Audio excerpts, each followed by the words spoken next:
So last month we did the your 2022 Internet Marketing Plan. We talked about setting goals and all of that kind of stuff, and the response we got back was great. The people that were able to attend live, the ones that watched it in replay, other people asked some questions, wanted to go much deeper, and we made a decision that it makes sense to kind of run it twice and but do it differently. Like actually go through the same slides. I'm going to go through the same presentation, but we're going to really pause on some of the really, really important parts that we had to move over quickly. Welcome to the Carpet Cleaner Success Podcast, a show created to inspire carpet cleaning business owners to build their own thriving residential and commercial cleaning business. Your host, John Clendenning, has built and sold successful cleaning businesses for multiple six figures over his 30-year career and is the founder of Carpet Cleaner Marketing Masters, a digital agency that turns your online marketing into a lead generation machine. Tune in as John shares proven tips, strategies, and expert interviews to help fast-track your success in the carpet cleaning industry. We're now into the new year. Hopefully you've set up your business goals. You've started to strategize what you're doing first quarter, second quarter, third quarter. So we'll talk a little bit about that. But more importantly is sort of understanding a lot more about the dynamics of marketing and how your internet marketing and your offline marketing, your client database marketing, all the different pieces of marketing that you should be doing are tied together and working together. So that's where we're going to go kind of deeper in some more of those concepts and how to sort of plan that out ahead of time and create a calendar for yourself and really strategize around that, so that if you are working with a web marketing team or a postcard print marketing team or a cold outreach team and all of these different pieces, you're aligning them all together as well. You're managing that if you don't have sort of like a marketing management company involved. So that's the way to think of what we're going to be doing here. So, okay. So here's what we're going to cover. We're going to cover your setting your goals for 2022, how many leads you're trying to target, what that means to you, how you figure out the math on all of that, the three fundamentals of marketing success, things about optimizing your website for 2022 and beyond, because a lot has changed even just during the pandemic. A lot has changed about how people interact. If you guys remember way back, if you're in business back in the recession, 2009, 10 area, I guess late 2008, then 9 and 10, before we kind of pulled ourselves really out of it. Interestingly, a lot of things changed then as well. So prior to that, Yellow Pages were huge. Coming out of that, people started upping their Yellow Page budgets again and realized the results weren't there, especially service businesses. And the reason why is that obviously in that period of time, consumers moved away from that type of platform for their messaging and for the marketing. And they ended up on digital devices because we expanded how powerful digital devices were. Our cell phones became more important. Our tablets, showed up and stuff like that. Every grandparent ended up with a tablet so they could flip through and see their grandchildren's pictures and things like that on Facebook and stuff. So it became more of a medium for communication than things like Yellow Pages. Yellow Pages didn't figure that out for another 5 or 6 years and still tried to sell you. But we knew as marketers that there had been a massive shift. Well, there's a massive shift going on right now as well. And we'll talk about that as well. So big picture of online marketing channels you should be tapping into to maximize lead flow. It's no longer a one and done kind of thing. Latest trends, things like that. And we got a 2021 right there. Well, that should be 2022. So, and stuff like that. So all I ask is that we're going to try and get this through this webinar in an hour, roughly an hour and 15 minutes at the most. Might be a little bit quicker if we're cutting a few pieces out, but turn off your cell phones, turn off your Facebook. Plan to take lots of notes and stuff like that, and we'll go from there. So, and if you stay to the end, there's going to be some bonuses for you. So it's always valuable to stay through the end of these things and engage. So if you do stay to the end, we do have a checklist. Again, carpet cleaner businesses, but it works for any business. What are you doing online? What are you thinking through? How is your website working? How is your outreach working? How's your marketing working? We also include a full 87-page guide I wrote on exactly how to understand Google My Business, how to set it up, how to work on it. They've changed their name now to Google Business Profile. it's a reason for a lot of people to send out emails and stuff like that. Not much has changed on the back end. They're rebranding a little bit. There's some minor changes, making things a little bit simpler, but it's the same idea of being able to try and show up in the 3-pack for the keywords that people are typing in for your services is still important. And it's not just one keyword. So in carpet cleaning, it's not just carpet cleaners near me. What about rug cleaners, upholstery cleaners, all those other services? And there's about, we find that there's probably about 15 to 25 different keywords that pop up a Google Maps listing when somebody's doing a Google search for a term. So we'll talk a little bit about that as well. But there's a free guide for that, how to optimize your website, and a whole bunch of information on the way you should look at your website and know that is it optimized for conversions, or does it just look pretty? And is it working at all for you? And there's ways to go through that. So who am I?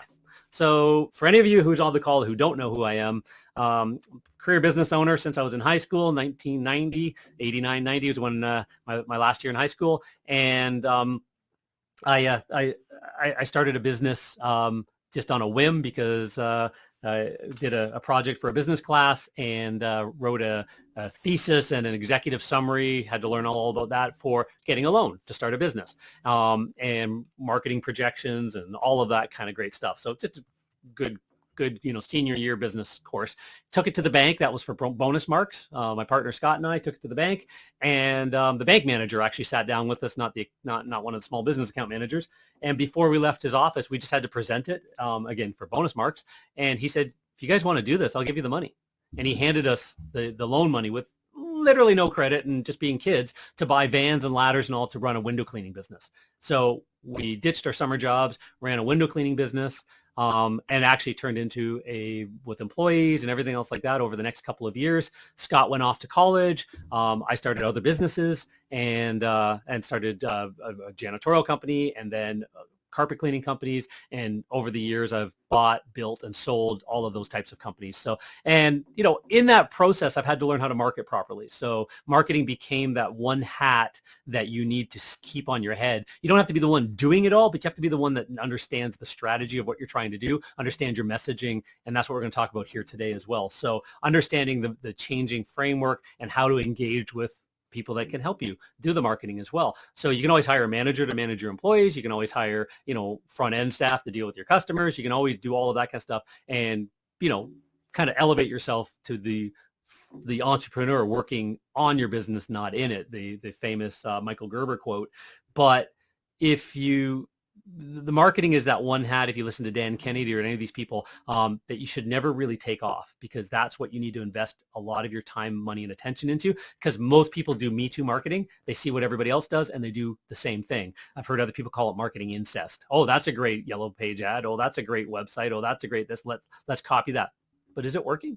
Do you even know how to monitor that? Do you know what kind of metrics? Do you know any psychology that needs to be involved? So that's all the stuff that I've been teaching and training on for a couple of decades now. Been flown around the world to teach at elite retreats, like on the island of Samoa and stuff like that. I've taught on the stage in Vegas and other places as well, and done a lot of presentations for our local Chamber of Commerce. Used to do a monthly presentation on them about reputation and reviews back like 7-8 years ago when nobody was talking about it, because I realized how important that was. So just recently sold my last service business with employees.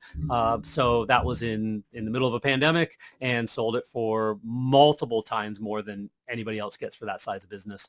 So a 2-truck operation, $500,000, and it's based on the fact that that's the value. The banks were quite willing to hand the buyer the money based on the history of the company and the fact that we're our dominant market position and stuff like that. So there's ways to build a company from here to there over time, and that's what we're going to talk about.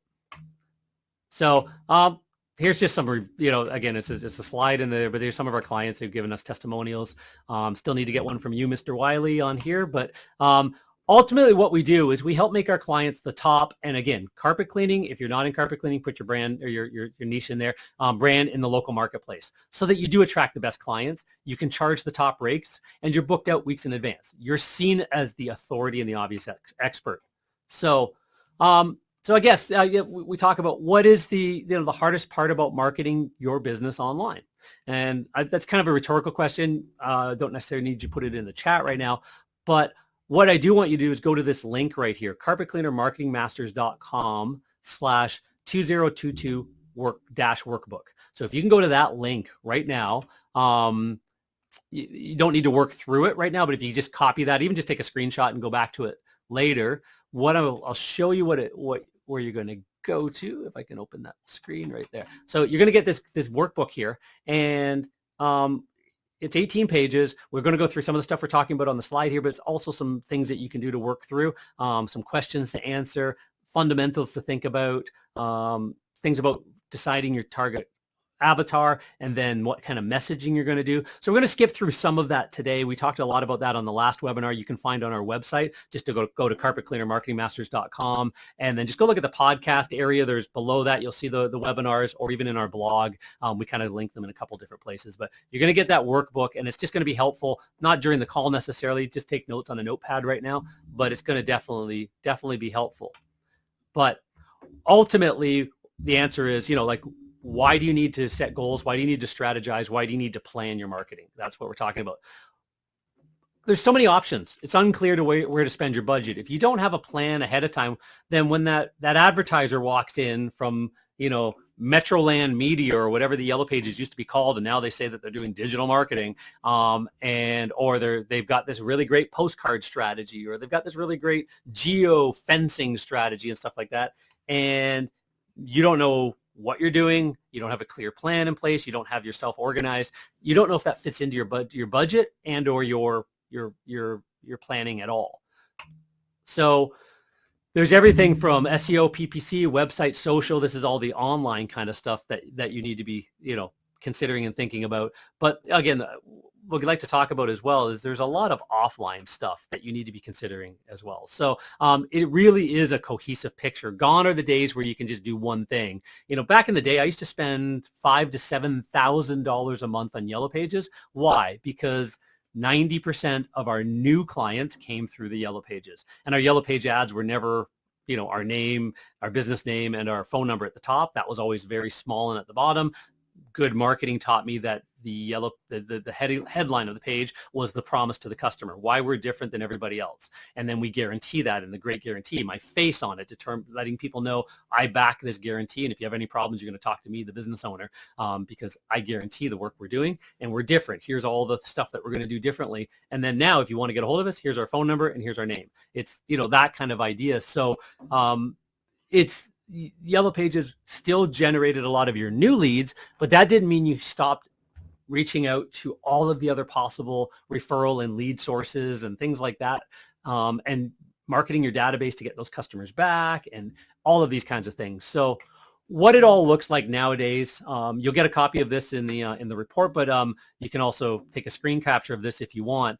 But for carpet cleaners in general, and I mean, a lot of other businesses, I'll keep saying that, sort of like, this isn't just for carpet cleaners, but it's just, we put that in the heading because that's who, we're talking a lot to, but you need to have a lot of lines in the water. If I had a picture right here, it'd be a picture of a fisherman with like 10 rods around all different lines in the water. If you've got one line in the water, you're catching one fish. If you've got 10 lines in the water, you have the potential of catching 10 fish, right? So you're giving yourself way more opportunity. And the businesses that grow, become successful, become omnipresent, and they just take over a marketplace, they do that because they're not just doing one thing in one area. So I do talk to a lot of carpet cleaners that kind of jumped on the Facebook ad bandwagon, and whatever company they're using or doing it themselves, they've got a lot of Facebook ads going out. And I ask them, well, what else do you do? What other marketing do you do? Do you mail your database? Do you do this? Do you do that? No, not really, just Facebook. So if Facebook changes their platform, they get sued for something, the government shuts them down, they change the way they can advertise, they up their rates, anything like that, and you've just damaged your entire business because you haven't built the base, you haven't built the foundation, and you don't have multiple lines in the water where if this one isn't producing quite as well this month, this one's producing well, and you've got ones that are the long-term plays that are starting to build over time. So what I need you to really, really think about is where are you getting your leads from? Paid leads are always going to be your most expensive, but it doesn't mean you throw them out and poo-poo them and say, I don't want paid leads then because they're expensive. No, it's just part of the mix. Think of this always as a slot machine. You're in Vegas. If you put $1 in and you pull the handle and you get $3 out, and you put $1 in, you get $3 out. Every time you put your $1 in, you're going to get $3 out. You've got one of those broken lucky machines. Are you going to stop putting $1 in? right? If some of the another machine, you put $1 in and you get $5 out, well, why not put $1 in both? Now you got 3 out of this one and 5 out of that one. Don't keep thinking, oh, let me jump to the next machine. If there's a way that you can jump across all of them and, that kind of idea. So the analogy breaks down when we start talking about 10 and 20 machines, but you get the point. So you need to be running some sort of paid ad campaign. If your competitors are, if it's dialed in, if it's targeted well. Facebook is a great one, but think of Facebook as a disruptive campaign. So they weren't looking for you. They didn't go searching for, the service you provide. A good Facebook marketer like Rima on the call here, that's one of the areas of our company that she handles, is she deals with our clients and setting up their Facebook ads and managing all of those kinds of things. And it's about dialing in the right audience. It's about dialing in the right offer. It's about dialing in the right creatives. It's about changing things up. It's about watching metrics, good marketing, A/B split testing. When things start to slow down a little bit, what are the strategies to jump and try something else? Because things change all the time. Sometimes the audience gets saturated, things like that. It's a matter of watching all of the data and understanding that. So Facebook ads, but they're disruptive. They showed up in somebody's news feed and wherever you decide to place them, and they weren't asking for it. They didn't. So you're going to get a lot of impressions, the billboard effect, but you're going to get, some people kicking the tire a little bit or kicking the ball down. Okay, yeah, maybe I'm interested in that. Google ads, for example, are targeted. The only time somebody's going to see a Google pay-per-click ad or a Google local service ad is if they typed a keyword search term in. But there's even ways around paid ads to deal with that. You can take those people that typed in a search term. They're looking for carpet cleaners near me. They're looking for a sign shop near me, things like that. And you can get that list. And because Google owns YouTube and things like that, you can actually have a really cool video that runs pre-roll for when they're going to watch the silly cat video or whatever it is they watch on YouTube. You don't have to be targeting the YouTube channel of, something in the sign industry, the carpet industry, you name it, the chiropractic industry. You can be targeting people that searched over on Google as well within the Google paid ads platform as well. Instagrams and things like that all work that way. So that's how we're talking about YouTube and Instagram and Facebook and Google and Bing. All of that is part of your paid platform. It's your highest priced clients, or priced leads. But if you do have a good client conversion rate, if you got a good script, if you got a good, back end metrics, you've got repeat and referral programs, then yeah, like I've had no problem paying par, even like literally not making a dime off of new clients, just to have them repeat and refer. So there's a period of time where we spent $70,000 opening up a new market, $70,000 per year over the period of a year or two, just running back in the day flyer drops when flyers worked in very targeted neighborhoods, flyer drops, and we generated the first year just over $75,000 in actual work. But we bought ourselves over 1,000 new clients, right?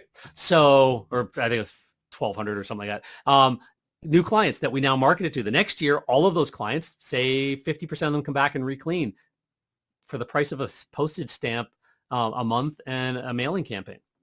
So 2 years of that built up the marketplace on top of everything else we're doing. We had a great reputation. All of that stuff jived together. And now you expanded into a new market because you're able to find that. So that's the kind of the way to think of stuff as well. Google Maps and Google rankings, really important. So anywhere near your location, if you're a service area business where you travel from your house or office shop that people can't come to out to them, then you have to set it up where you don't show the address. If you're a physical location, you show the address, but Google knows your address either way, and it's going to basically is proximity based and then a whole bunch of other metrics. So you want to make sure that you're ranking well for your immediate area, 1 mile, 2 miles, 5 miles. The most you can probably influence is about 7 miles, depending on your competitors and how active your marketing is. But that's that circle radius around where you are. If you do everything right, get good reviews and review velocity and things like that, and have your website set up right, and have Google posts and have all these other things that are in that Google guide you'll get at the end,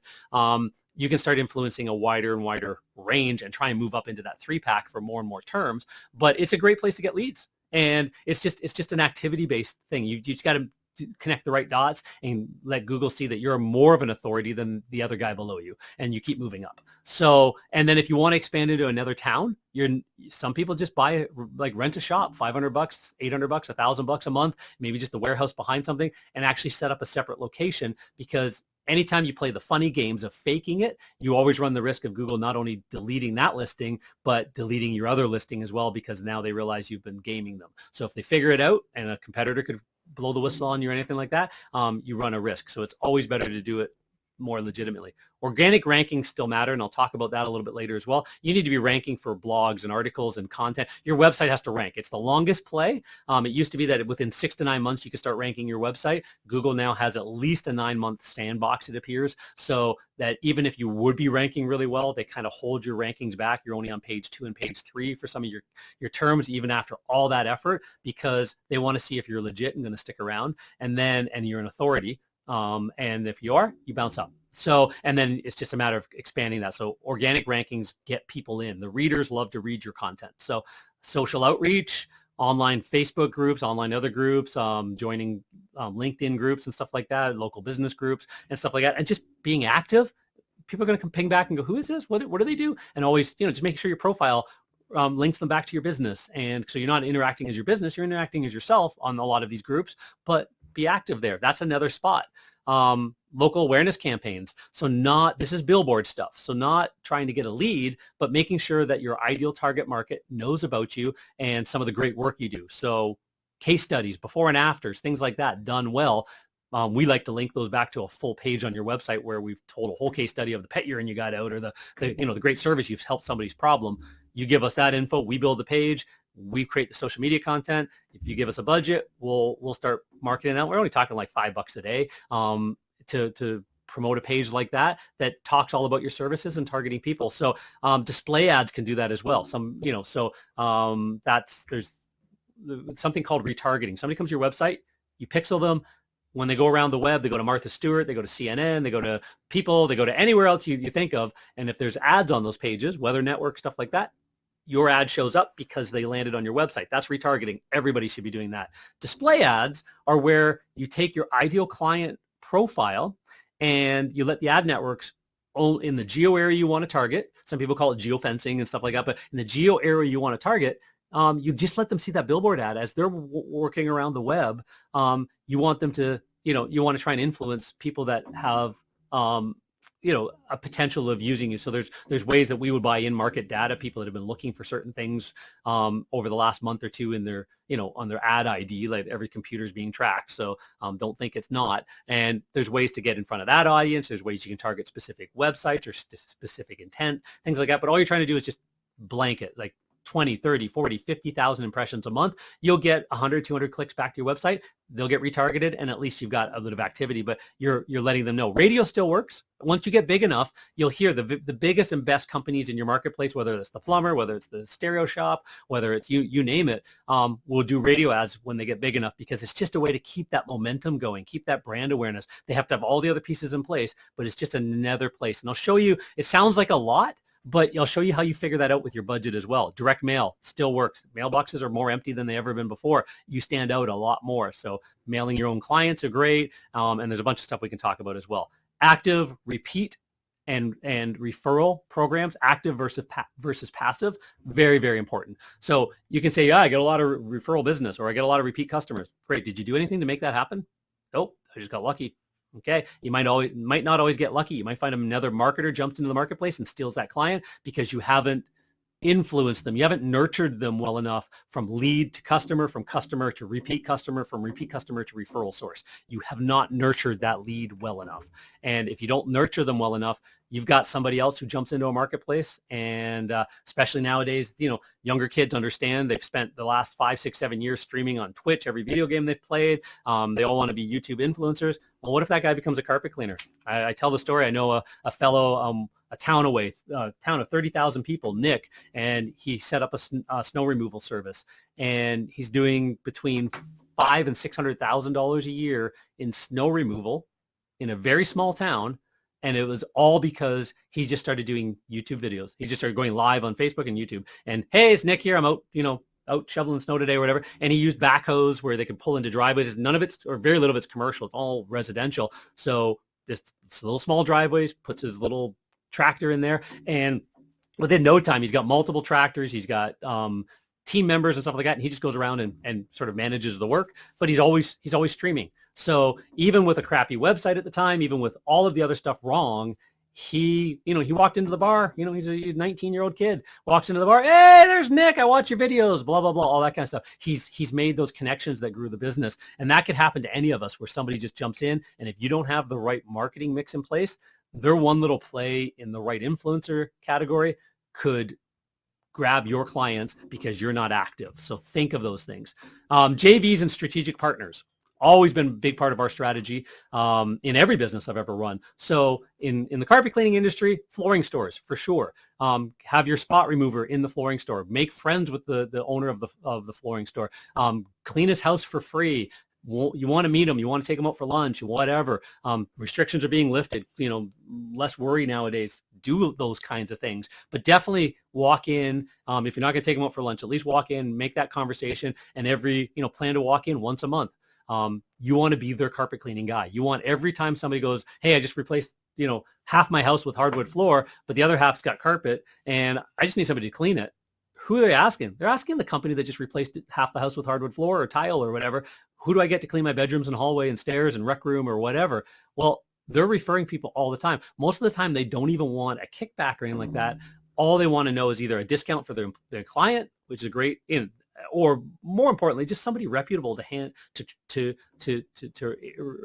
influence or to give out that review. So actually, I'm going to go back a little bit. There's a few more there I wanted to show. So real estate agents, interior designers, all those people you hit up. I always tell the story that one of the things that we just started doing is one of our clients was a Mercedes dealership.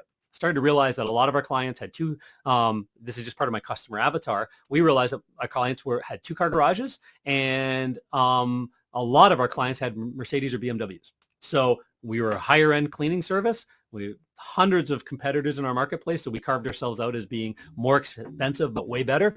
And that hit a certain crowd, the golf course crowd, the people that live around the golf courses and stuff like that, and all of that stuff. So we're cleaning their facility, and kind of came up with the idea. It's like, hey, your customers are our customers.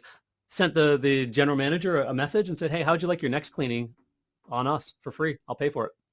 And what's that all about? And I said, well, your customers are my customers. If you don't mind, I'll write the letter. I'll pay for the printing. I'll pay for the postage, but it'll come from you just saying, hey, blah, blah, blah, whatever you want to promote, whatever you want to talk about, in that letter. But by the way, we use this company in our office. I use them personally in my home. They're great. And I talked the owner, John, into a deal that any of our people have bought cars from us, anybody on our list, they can get a really great price from this great company. Give them a call, find out what they do. Way before the days of reviews and online. Nowadays, we'd say, check their reviews out online. They're amazing, those kinds of things.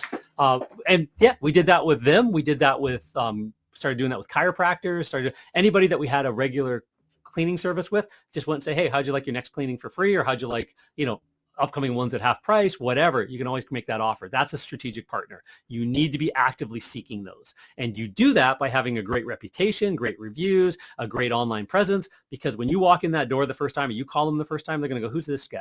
Who's this chump? I don't trust him. So you want to clean for them for free.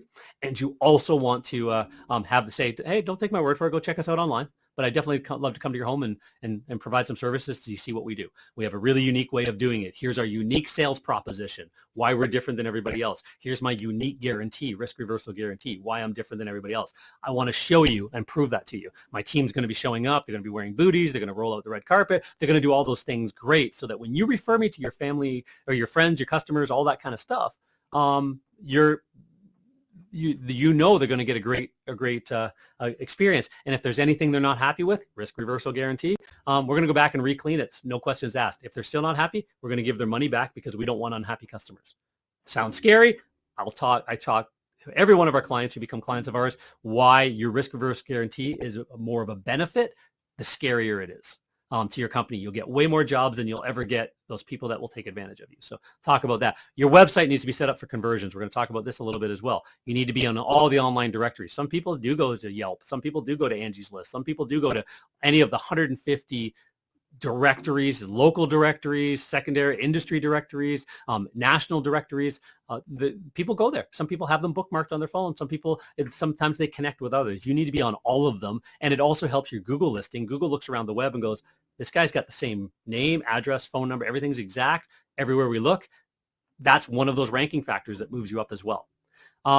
Neighborhood marketing, big one as well. So in our industry, you need an A-frame. Like, I mean, this is just a given. You need to have a nice, well-made, solid, could be plastic, could be wood, not too heavy, A-frame. When your technicians pull onto a street, at the very end of the street, the house is going to be down the road somewhere.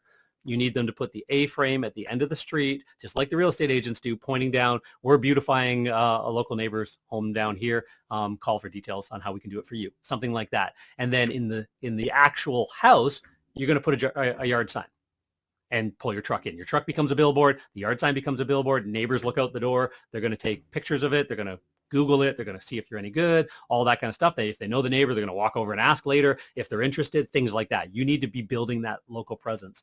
And then when you go to leave, you tell the customer, hey, I'll give you this free bottle of spot remover, that's refillable for life, whatever, blah, blah, blah. If it's okay, I'll give you one of these for free if you let me leave the yard sign. Just the little plastic yard sign, it could be those bags over the wire kind of yard sign, in the yard for a couple of days. You guys can take it down and dispose of it, or give us a call and we'll come back and pick it up, whatever. But if you don't mind leaving it there for the next week or until you cut the grass, if it's that kind of thing, yeah, I'll give you this free bottle of spotter. 99% of your clients will go, yep, that sounds a great deal. You hand them free spotter, which you were going to give them anyways.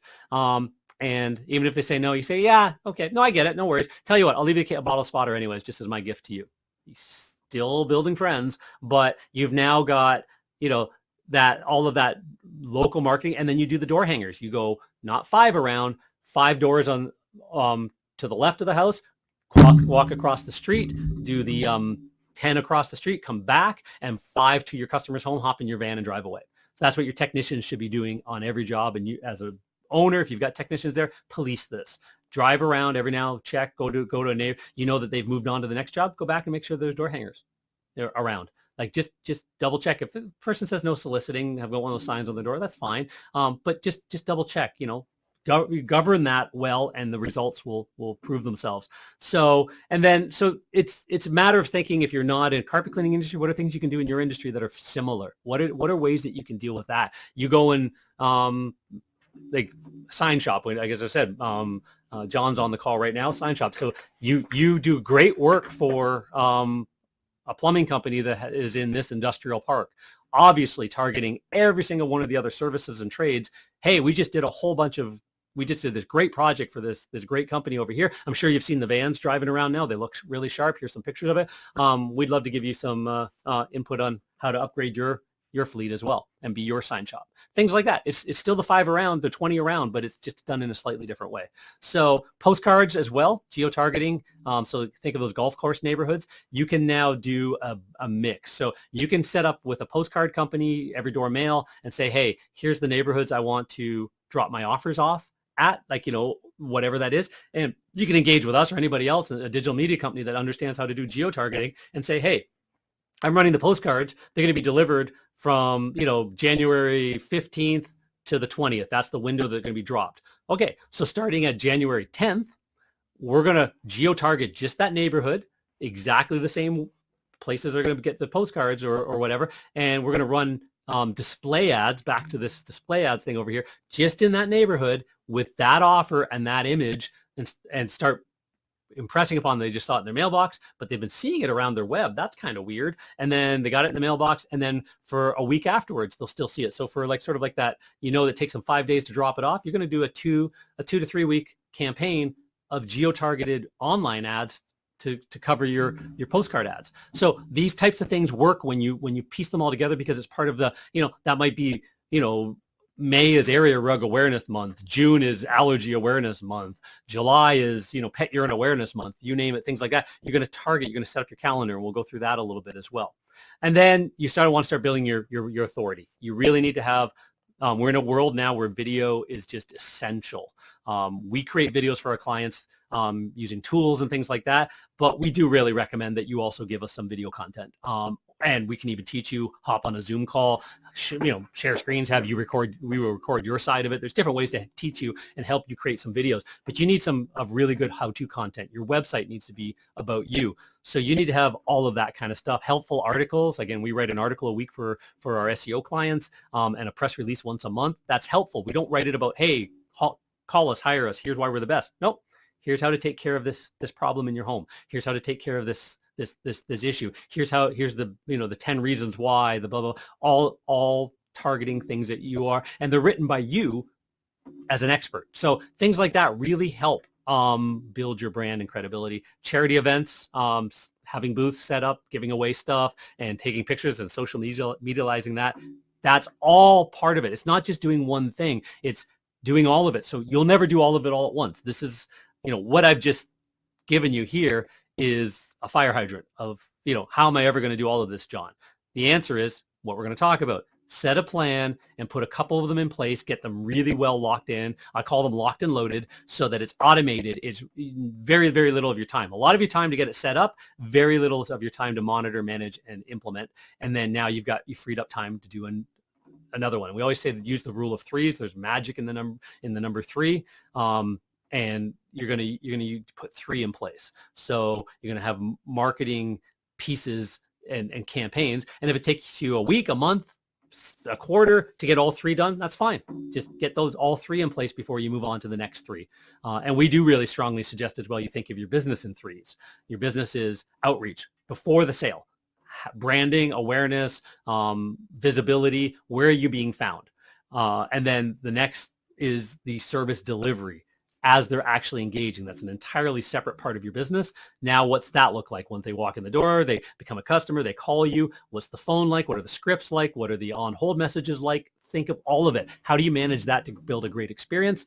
And then after the sale, what's the follow-up? What's the referral program? What's the repeat program? How are you managing the after the sale as well? Think of each part of your business as a distinct, separate entity.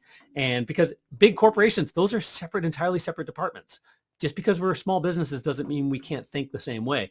So think of them and strategically. And I always say, if you're doing implement 3 strategies, implement 1 in each category. So 1 before the sale marketing, 1 during the sale marketing event, whatever that is. If that's getting uniforms and booties and things like that and really upgrading that, that's the goal for this period. And 1 after your follow-up. Once all 3 are in place and working beautifully, start again. 1, 1, 1 all the way across. So hopefully that's helpful. If you guys find that, again, I spent a little bit longer on this time. This was one of the things that I got a lot of questions on was, what do you mean all these different strategies? So I wanted to pause on this one a little bit more for this call and kind of skip over some of the goal planning as we get going forward. So just put in the chat if this is helpful to see how it all kind of needs to be playing together. Cool. Okay, we've got a couple ones. Some of you guys might be asleep. Sorry about that. Trying to wake you up here with asking a question, but yeah, thanks, Craig. Yeah, great. So let's move on. We know it's a major investment in marketing, but how much? And do you have something to show for it? And do you know how to gauge ROI? Sometimes customers say, "Hey, John, I'm not seeing a ton of ROI from our SEO," and it's like, okay, but you're 3 months in, 4 months in. Again, you might be in a sandbox for 9 months. That shouldn't be your only strategy. SEO means that you're starting to rank. You're trying to move up from spot 15 to spot 12 to spot 6 in the Google Maps, and eventually hit the 3-pack, and then other terms. And that takes a lot of influencing. And your website needs to start ranking for more and more terms. You can't do that all at once. And if you try to do it all at once, Google will ban you because they see you being spammy. Yeah, and yeah, by all means, Craig, if you want to message Rima, we can hop on a call and go deep with any of these points individually that you're thinking of as well. Because yeah, there is a lot of strategy, and I do provide anybody who's on one of these webinars. If you want to jump on a call with me, I charge $497 an hour for my consulting when I'm called in to consult. Anybody who jumps on one of these calls can hop on one of those hour calls with me complimentary. So as long as there's time in my schedule, there's not a lot of openings per week, but if you can grab one, then we'll do a bunch of research ahead of time, talk about what you want to talk about, and really help you set up a plan. So, anyways, so yeah.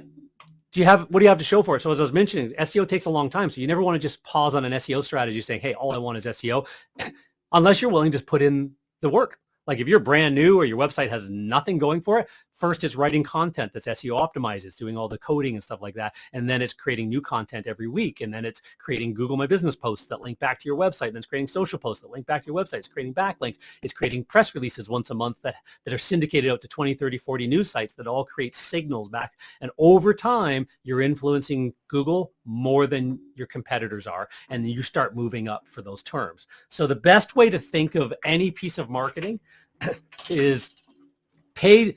When you pay for it to be put in front, it's your most expensive, but you can show up as soon as the ad goes live. But you're paying for it. As soon as you stop paying for it, it disappears. SEO, building up a community on social media that you can outreach to and things like that, building up community and assets that you can sell when you go to sell your business for way more than your competitors can. You're never selling your business for the price of your equipment. You're selling your business for the value of the revenue and client database goodwill that you've built, your position in the community. And it's very easy to talk bankers and stuff. If you've got the right presentation, they understand that. Where they only want to assign value to the equipment, I always tell them the equipment's useless.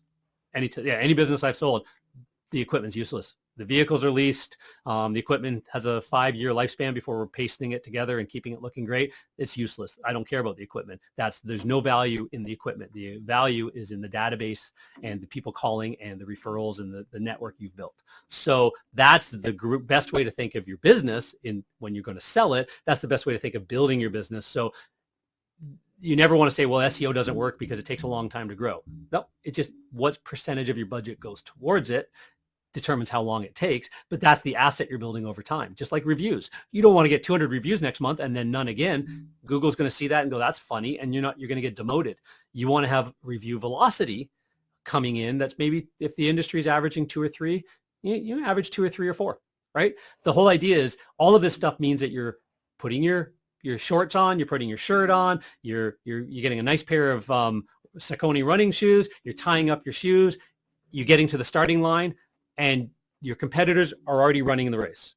You're just trying to run slightly quicker pace to catch up and then pass them. And every little bit of marketing is slightly different. Google My Business, you might have some competitors that are really good and really savvy, and you may be able to get neck and neck with them, but you may not be able to pass them anytime soon. But in other marketplaces, your competitors suck and you could sprint past them pretty quickly. So, and other avenues as well. So we've kind of talked about how this all pulls together. So the opportunity is clear. So you want to generate enough leads to hit your targets and keep your trucks running. You want to have a great return on your investment over time. That's what we're talking about there. And in fact, actually, one of the slides that we kind of jumped over a little bit was that wheel, that wheel that we talk about. It is in the guide. Probably the easiest way to find it for you is right here. This one right here. So this is our digital dominance method. It's built out of years and years and years of consulting offline, online. It's actually more than just digital dominance, but we talk about email marketing, monthly mailed newsletters, things like that, staying in regular promotions and offers, staying in touch with your database, staying in touch with your referral partners every single month. There's ways to do that meaningfully so they feel valued. But it starts with why you? Compelling USP, risk reversal guarantee, engaging logo, great branding, personalization we're going to talk about as well, because people want to buy from you. That's why way back 20 years ago, every Yellow Page ad had my face in it, right? I wasn't the guy that showed up. I mean, I was in the truck for 1.5 years and said, screw this. I want to build a bigger business and I can't while I'm in the truck. And I hired employees, learned that, and learned marketing. So, but my face was always on everything. And you can see even with Carpet Cleaner Marketing Masters, we got a huge team. My face is on everything because I stand behind the work we do. And that's important. So it's personalized that way as well. So, and then you get into authority management and visibility. Where are you being seen? So it's about putting all the pieces together, finding out what you currently have that's working and that is good, that it does check off these boxes, and filling in the gaps and coming up with that plan.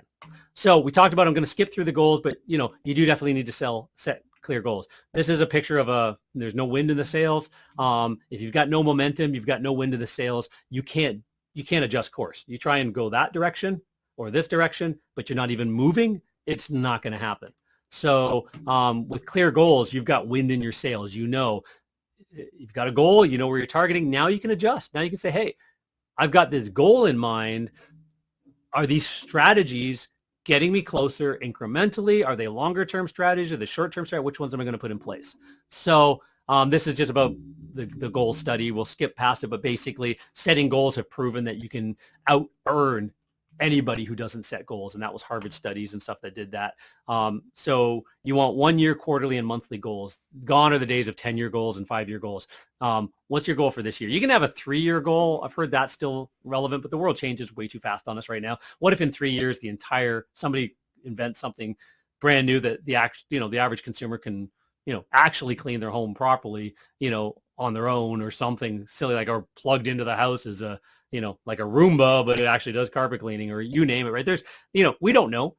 Technology is changing all the time. Everything, industry is changing all the time, right? So, but you can set a 1-year goal for sure. You can plan what's going to happen this year. And then quarterly goals. Okay, how many of those things I'm going to be able to implement? And then monthly goals. What's this month's topic? What's the push this month? What's the sprint? Think of 90-day sprints, 30-day sprints, and 12-month sprints. Think of it, or combining the sprints together into a 12-month plan. So you need to know what's your revenue target, how much is that monthly, how many calls will that require, and what's your average transaction value? What is your average conversion rate from caller to booked calls? You need to know all these. We do have these questions in the guide, so I'm flipping through these pretty quickly. But what I do want to do is I want to pause on here. So again, take a screenshot of this. This is yours to keep. You can make a copy, but I'm going to bounce over to it and just show you how this spreadsheet works. This was something we kept really private and only worked with our clients on as part of our, like once you came on as a client, okay, let's tear apart your business and figure out the part that we're helping you with. The part I'm just going to help you as a guy. I'm going to consult you, guy to guy, guy to gal. Here's what you need to do. Here's from massive 30 years of experience marketing and learning this stuff, and hundreds of thousands of dollars invested in myself and working with corporate companies all the way down to individual, one truck operations. And for years, there's a breakdown. So I'm going to help you. And this was something internally that we used to share out. So when you go there, you're going to end up on this screen right here. So we showed this in the last webinar, but we can talk a little bit deeper about it now because we got a little bit more time just to deal with this stuff. So for example, what is your annual revenue target, right? So what's the goal? So the year's just done. What did you do last year? Like, we've got big numbers here, like, 450,000 is either going to be a 2 to 5 truck operation, depending on your price points and your market and your competitors. And it really does relate to that. You want to be pushing the competitors. You want to be better than the competitors to carve out a proper niche, but you might have to grow to that point. If you're a discount guy right now, you might have to move up a little bit. You might have to, take a little bit of, time to do that. But what is the goal? So say, for example, anything with the arrow on it, you're going to change. So all you do is go up here, go file. This is just a view only right now. Make a copy of your own. It becomes yours. Just name it. It's going to name it copy. Just name it yours, your business name. Keep it in your Google Drive, and you can come back to this anytime you want. But say, for example, so a company that's running a couple trucks, and they did 350,000 in 2021, and their goal is to add $100,000. Aggressive goal. Okay. Well, how are you going to do it? Let's figure this out. So this automatically tells us that that's $37,500 a month. We know there's fluctuations. Some months are bigger than others, but that's the goal. We now have a clear goal on a raw, crude monthly number. What is your average ticket? Go check your House Call Pros, your Service Monsters, your Marquette. Go check your QuickBooks. I don't care where you keep your information. What is your average ticket value of all the jobs you do? What is the average, right? So you don't want to guess this. You don't want to go, oh, well, I think. No, you need to know. You're a business owner. You need to know these numbers. What is it? Is there ways you can up that number? So say, for example, you go right now, my average ticket is $225, right? You're going to need 167 service calls to meet that goal, that monthly goal. You can use 22 work days in a month if it's Monday to Friday. If you add, Saturdays, you're going to take that up to 26. So on average, so you can divide that by that, and that's how many crews you need. That's how many, but what if you did this and just changed it up your average value, changed your price a little bit, added more, added upsell opportunities, taught your technicians how to ethically say, hey, Mrs. Jones, while we're in here cleaning all of your carpets, they're going to look beautiful. I really think you might need a freshening up on that couch, love seat, and chair over there. And while we're in the home, you get a 20% discount off of that. So if you'd like to take advantage of it, I got a little bit of extra time today, or I can call the office and wiggle out a little bit of time before my next job if you'd like to get that discount, right? Teach your technicians this stuff if you don't. Train them, have meetings at least once a week, if not quick morning huddles. going over this kind of stuff.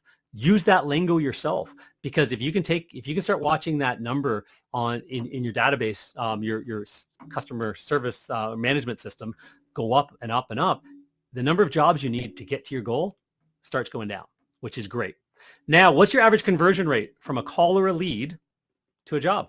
You need to know that. Like, you're going to get phone calls, you're going to get text messages if you got that set up, you're going to get messenger messages, you're going to get emails, all that. You need to track that. You need a tool or somebody tracking that for you to say, hey, I got this many calls.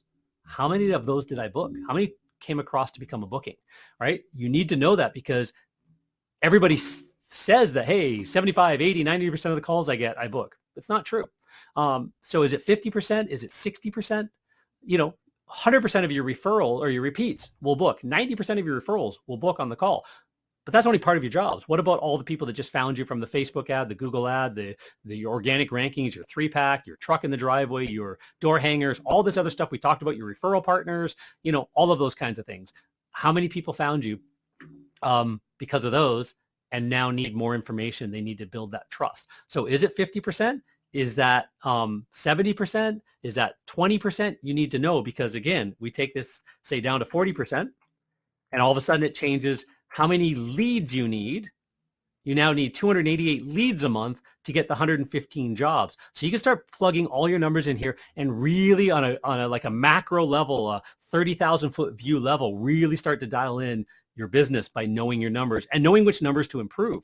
What if you can improve that up to 70% of everybody who called, came into your shop, did whatever, booked, right? Now, to get 115 jobs to meet your goal because of that $325 range, you only need 165 leads to come in that month, right? That's an important number to know. So this is how you can play around with this. Now, what's the average cost per lead generated from all sources? Actually got a little spreadsheet on page 2, tabs at the bottom here, to help you figure that out. Right here, these are averages from all of our clients in this space. So pay-per-click, this is not the cost per click. This is the cost per click divided by the number of people that actually then reach out and become a lead. Right? They're not booked yet. They actually reached out and became an active lead. So it averages between $25 and $40 to $41 across the board with our clients, depending on their marketplace, their competitors, how expensive the cost per clicks are in their area, what keywords we're targeting. Are we targeting secondary keywords, area rug cleaning versus carpet cleaning, which is the most expensive, things like that. So if you're running paper, it averages about $33. If you're running Google local service ads, $19 to $26 dollars is usually the cost per lead there. So this just averages it. There's a little formula in here that just averages it. So if you know your numbers, just kill my formulas. But if you don't, use these ones for now. You can add a couple of other sources. But repeat and referrals, we're talking 9 to 24 because, yeah, some of them happen just automatically, but automatic isn't active. So what we're talking about is, are you mailing them every month? What's the cost of a stamp and printing off that postcard or that little sales letter, right? Are you mailing them quarterly and emailing them? Are you 3-stepping it? Every piece of marketing you do should be exactly the same as what the collection agencies do. Collection agencies just go, oh, friendly notice, you forgot to pay the bill, and then never talk to you again. Oh gosh, no. They within a couple of days, like they got a window and they got it exactly coordinated. 10 days later, 15 days later, it goes from a friendly reminder to a collection notice, and from a collection notice to a collection phone call, and from a collection phone call to a final notice, and from a final notice to a lawyer letter or whatever they're going to do, right? They understand that's marketing. That sounds like collection. It's marketing. They're ramping it up. What you should be doing is, if you're sending out an offer to your database, hey, I'm dropping this in the this offer in the mail. Today, it should reach you in the next couple of days. Just wanted to give you a quick heads up. This could be a phone call, like a voice blast. It could be an email, it could be a text message. Just want to give you a quick heads up and let you to get in early before all the spots are filled, right? Shot across the bow. Let them know about it. Put it on their awareness. Some people will engage. Then they get the postcard. Postcard talks about limited time, limited number of people, whatever, the great offer, all that kind of stuff. It's going to generate some more people. And then what you do is you do a final notice. Hey, that promotion is wrapping up or extended for a short time only due to popular demand, whatever. There's your 3-step marketing plan. What we have found every single time, every marketing piece should have 3 steps. And what we found with our carpet cleaning businesses, winter white sales, you name it, winter volunteers, give them bigger discounts, get them into the winter, send it out once, it's mediocre at best. The third piece usually collects more people than the first piece, and at least as much as the second in most cases. You can take a campaign that generated $5,000, $7,000, $10,000 worth of revenue and turn it into $20,000, $25,000 worth of revenue just by tripling the marketing. So that's part of the repeat and referral. That's why we got those numbers there, is be mailing each client. So every client should be, considered at least $2 a month, anywhere from just under $1 to $2, depending if they're a great client or a crappy client. You can segregate those. SEO, just think of this as SEO, the amount of money you need to invest in good, proper rankings, ranking your GMB, having people and companies and tools involved to help with all of that. It's going to break down to roughly about $15 to $45. Because you need to do something to influence those places. You need to start, you need somebody managing your website. You need to be doing blog posting. You need all of this kind of stuff. You're going to do it all yourself. I don't recommend it, because why are you wearing a digital marketing technician hat when you can wear a marketing manager hat and hire it out? Because you want to grow the business. Anytime you become the technician of something, you've stalled yourself and you've stalled the business. So just keep that in mind as well. So $24. That's how I got that number. It literally comes over from the other, like, right, you can type it in, but you can calculate it here and then just type it in there. So the monthly budget required to hit this target, we're going to break this down a little bit. This is how you start thinking about budgets. So what I strongly suggest, and I've suggested this for 30 years and the last 15, 20 years of my consulting, again, to franchise networks, corporations, and individual companies, it's all the same. If you're in a service business, 20% of your projected revenue is a sweet spot for growth, because you're going to be out marketing your competitors. So good pricing, upselling, keeping this number high means that you can spend more money on marketing than your competitors. The discount guys cannot spend a lot of money, period. They just don't have enough of it. The higher end clients or customer or businesses can spend way more money on their marketing. They can outmarket their competitors. That's a Dan Kennedy concept and thought and proven truth. So 20%, you're aggressive.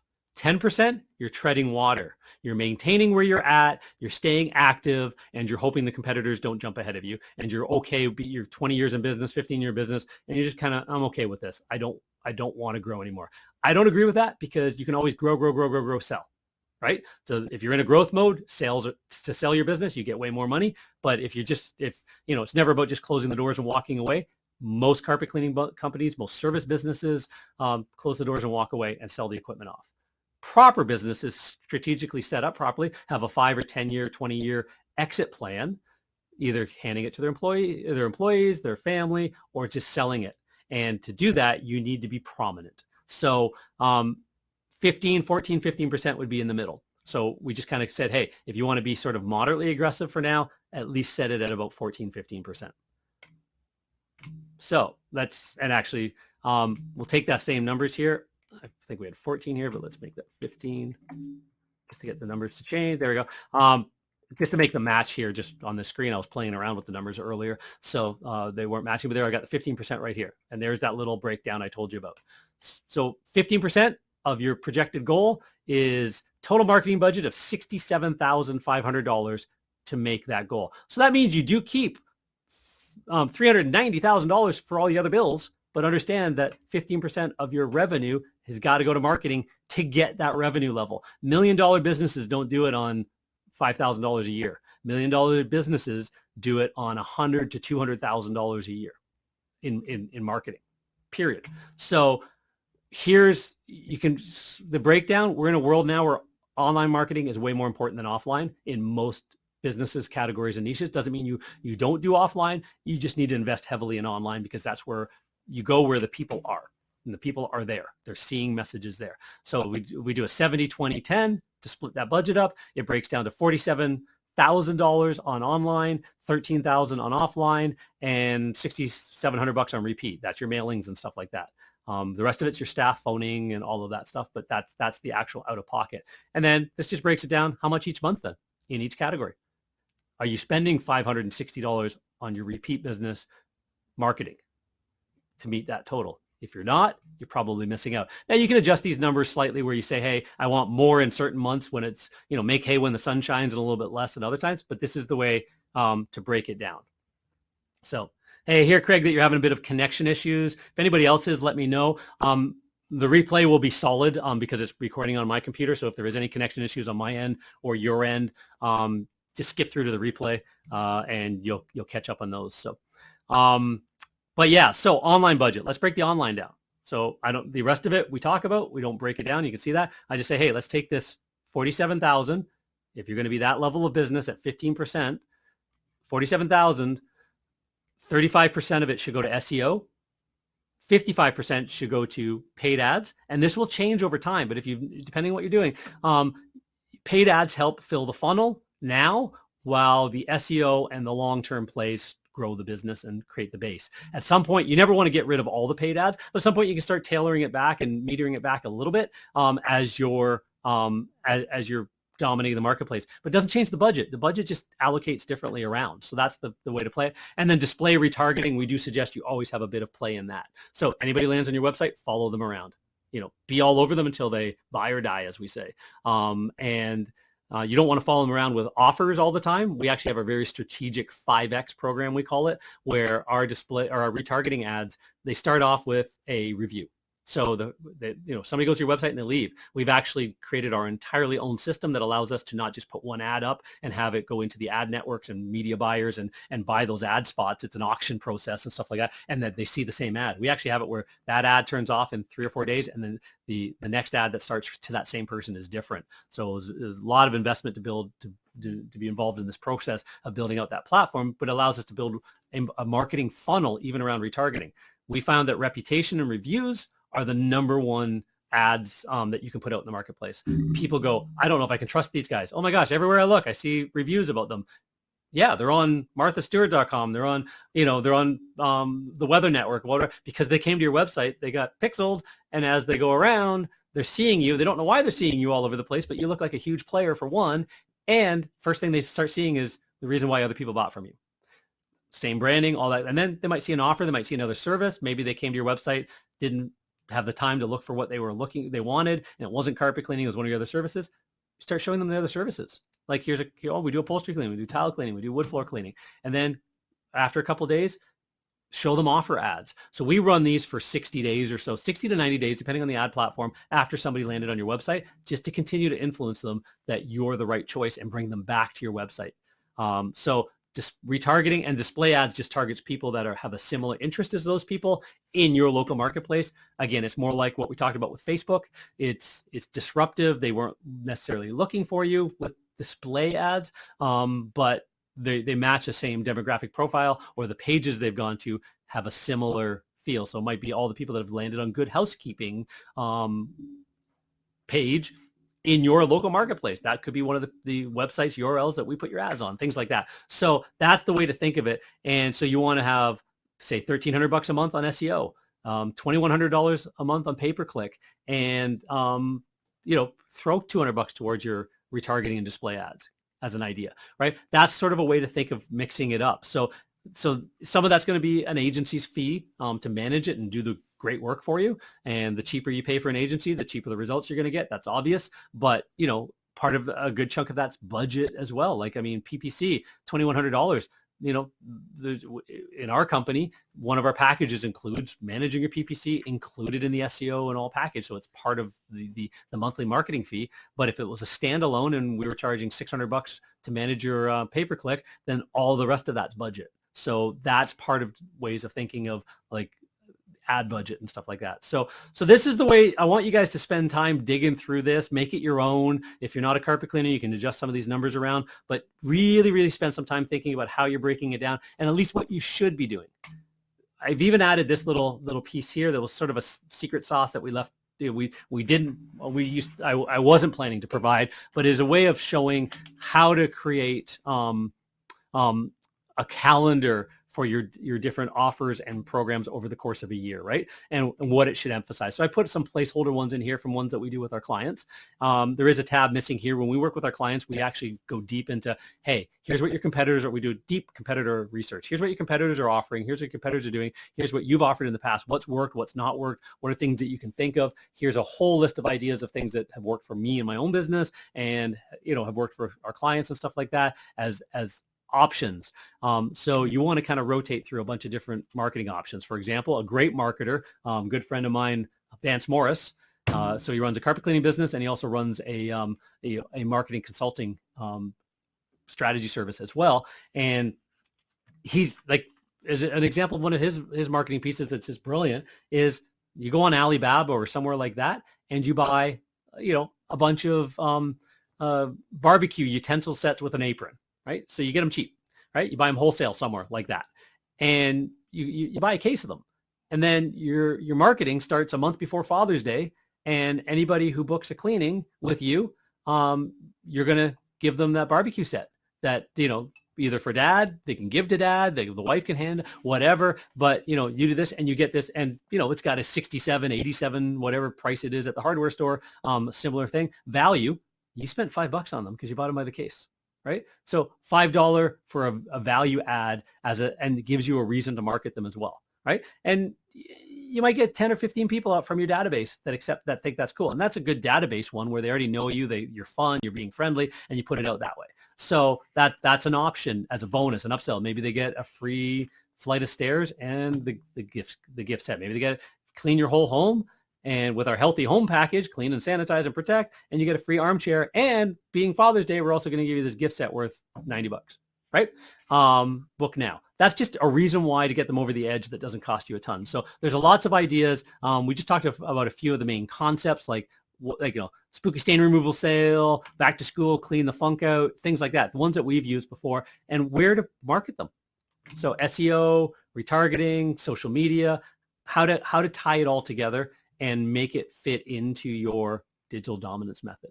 So hopefully you found that valuable. To go a lot deeper into that, the people have been asking that if we could go a little bit deeper into how that all works. So if you found that valuable, let Rima know in the chat. Put one in the chat. I've got my chat screen disappeared on me for a second, so I'm not sure where it is. But ultimately, I'm going to move on just so that we get through this and value your time. And we're going to kind of move on. But that's the parts I wanted to spend a lot more time on. So fundamentals, your message, your marketing, and your media all have to fit. We talk about this in the guide that you get. So we don't need to spend a lot of time on that.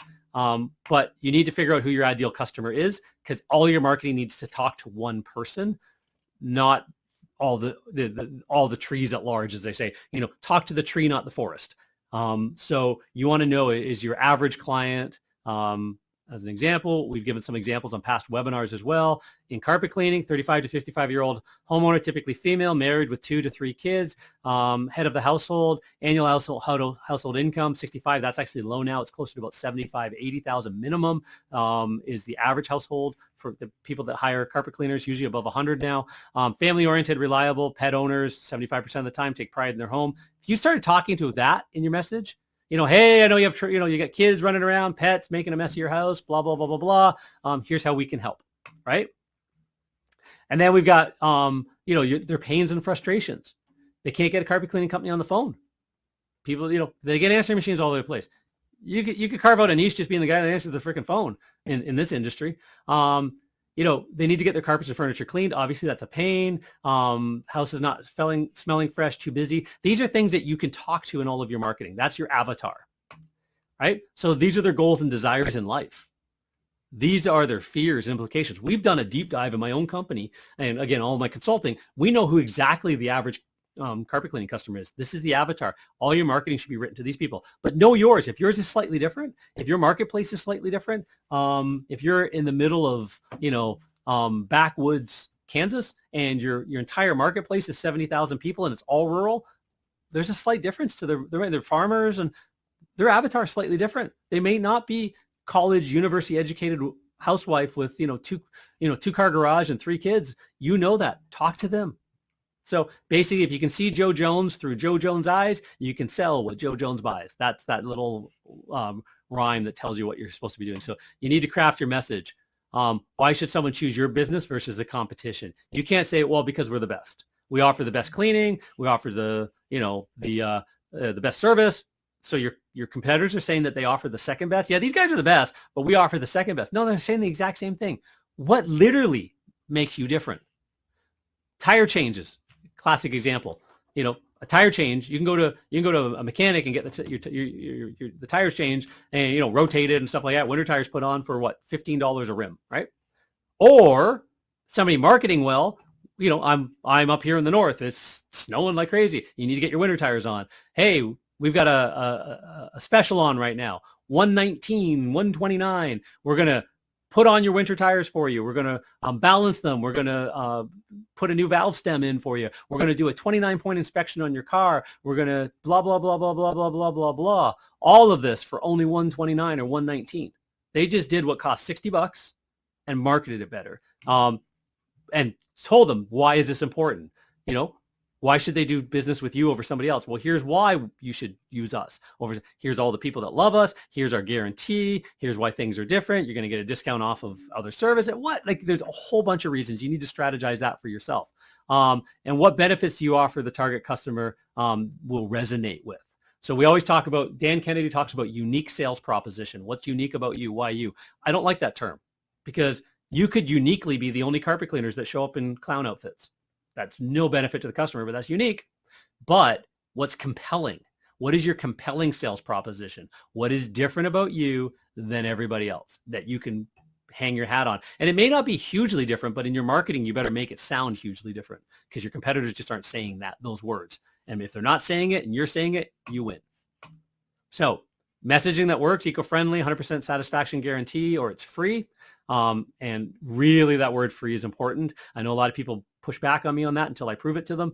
Highly trained technicians, background check, blah, blah, blah, meet our team, see their photos, all this kind of stuff. Phone answered live during business hours, honest pricing, explain what that means. This is all messaging that works. So then you want to make sure your website converts. And we did a whole conversion website or webinar. You can go back and check on our website a webinar just on this topic alone. So I will spend very little time on this because the meat and potatoes of what I want to talk about today, we've kind of wrapped up, but I do want to talk about a website that converts better. If you've got 100 people coming to your website a month and it converts 30 versus converting 70. And the difference is the way the website is designed and influenced. So you're going to get this at the end. Stick around. I'll show you what we're talking about, but you need to have some sort of a chat to text. You need to have a form to fill out above the fold because people hate scrolling. So if they want to get a hold of you, make it easy. When it's on a mobile, make it look like an app.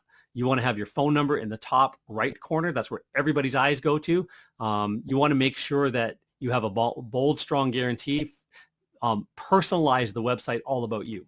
All of these things are really, really important. So does it speak to your avatar? Does your website speak to your avatar? Is it real authentic images or are you using stock photography? Does it include video? Does it showcase your online reviews? Does it make, give them an easy call to action, make them to do something? Do you have all of the basics in place? And are you using call to actions all the way down the page? As soon as they scroll more than one page down the screen, they better be getting another call. Make it easy. Click here to fill out a form.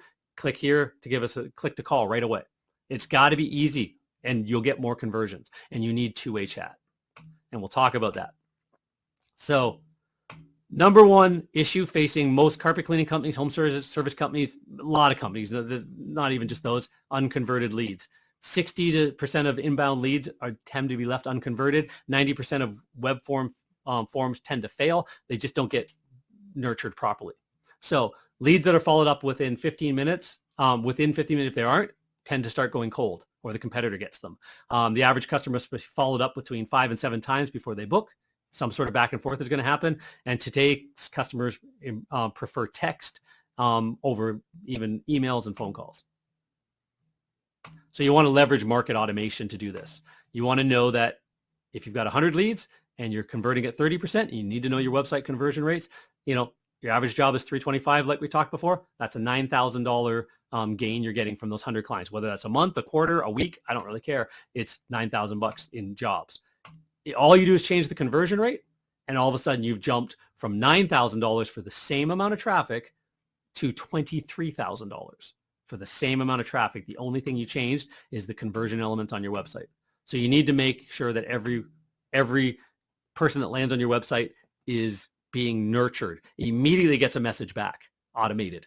Hey, we're going to get a hold of you. You immediately get a message. What we like to do is even have it where you get a phone call. If you can press 1 on the phone, it'll ring their phone. And if they're willing to take it, within 5 minutes, you're on the phone with them because they filled out a form. You got the message. They got a text back saying, hey, we're going to get back to you as soon as we can. And boom, within a minute or two, their phone rings. And if they pick it up, you're connected to them through our platform. We call it Carpet Cleaner Lead Pro. And this is all the bells and whistles and stuff that happens in the background. Basically, all you need to know is that it's a form on your website, chat on your website, and it goes on all of your tools. It brings in your Google My Business, so people go on there and want to chat with you. It goes right into Carpet Cleaner Lead Pro, and it's a full nurturing system. They learn about you. They learn about your company, why you started it. They learn about your projects, all of that kind of stuff. It just drips on them why you're better than everybody else, and drips on them your guarantees and all those unique sales propositions. So all of that messaging is done so that when you're communicating with them, you're just reinforcing it and giving them prices. So so that's pretty much it. Your takeaways. Hopefully you wrote a lot down. If you have any questions, hit us up by email, message us back. If you want to meet and discuss more of this, how we can help, so, some strategy, those kinds of conversations, by all means. But first, dig through the information we provided. You need to know how to track. You need to set your clear goals. You need to know how to track everything. So key trends, video. You need video case studies, video. You need to shift from phone conversations to message conversations, and you need to have an all-in perspective. It can't just be one thing. You've got to be planning the entire framework. So this is an example of our chat right here, live two-way chat. And you want to build your plan. You want to look through this and build your plan out. So these are the things I would suggest. Take a screenshot of this. These are the things I would suggest you focus on first. Your website is built to convert. You've got proactive SEO working. You've got Google Maps optimization working. You're focusing on online reviews, reputation, and feedback from your clients. We didn't pause and talk about that, but feedback, go back and look at our previous webinar on reputation, proper reputation building and marketing. It's not about, hey, give me a review, give me a review, give me a review. It's about getting great feedback and engaging with that feedback and asking people to give a review from there. You'll find that 50 to 75% of your customers will give you feedback, when only about 10 to 15% of the entire population writes reviews, adult population. So you're going to get a lot more feedback that becomes marketing material you can share out as well. Social presence, email marketing, lead nurture automation for sure, and tracking everything. You need all of those pieces in place. So we can help you build a custom plan. You can start by getting our checklist. That's just a good overview of everything we just talked about. And we covered all of that. And there's where you go. So carpetcleanermarketingmasters.com/rewards. You're going to go to a Google Drive there where you can click, open, and download all of these pieces and make them yours. So some of them you can just make a copy and save because they're actually a Google Drive doc. Some of their PDFs you just download. So there's a bunch of stuff in there, probably a few extra bonuses that we didn't talk about as well, but we've given you lots of value there. So anyways, want to connect with us? You go to carpetcleanermarketingmasters.com/schedule. That's where you need to go if you want to connect. If you're not one of our clients, that's what's going to happen is Rima will reach out to you. She'll get a little bit of background information on you first. You'll see a point in my schedule. Pick it a couple days away for sure. Usually my schedule's pretty booked for about 3 or 4 days out on average at any time anyways before I have some of these slots open. But we really want our team to go and do a whole bunch of investigation for you. It's $1,000 value. You're getting me for an hour, but you've also got the team spending a couple of hours ahead of time checking out your competition, checking out your online footprint and visibility, comparing it to your competitors, and sort of giving a list of, hey, these are the things that this guy's doing great. These are the lists that this guy sucks at. And they present that to me. I spend about half an hour before we even jump on the call going through all that data and checking everything else as well. And so between the team and I, we do that. And then we meet for an hour and we talk about all of it and give you a step-by-step plan. So it's $1,000 worth of consulting value that you're going to get for free. You just go there, and then Remo will reach out to you, and you fill out a quick survey with her, and that gives our team the data to know how to research your company. So that's it. I'm going to pop back.